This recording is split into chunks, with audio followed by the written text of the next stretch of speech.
La vie morale suppose de la part de la personne créativité, ingéniosité, car elle est source et cause de ses actes délibérés.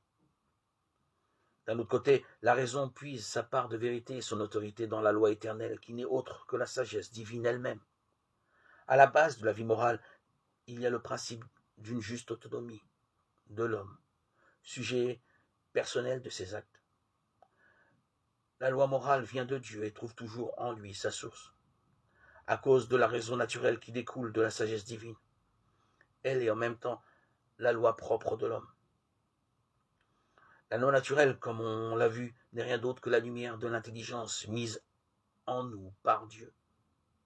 Grâce à elle, nous savons ce que nous devons faire et ce que nous devons éviter.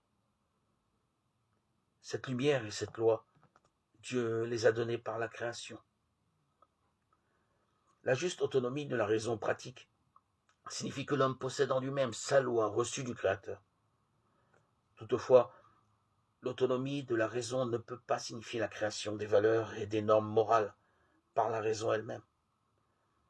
Si cette autonomie impliquait la négation de la participation de la raison pratique à la sagesse du Créateur et divin législateur, ou bien si elle suggérait une liberté créatrice des normes morales en fonction des contingences historiques ou de la diversité des sociétés et des cultures. Une telle prétention d'autonomie contredirait l'enseignement sur la vérité de l'homme.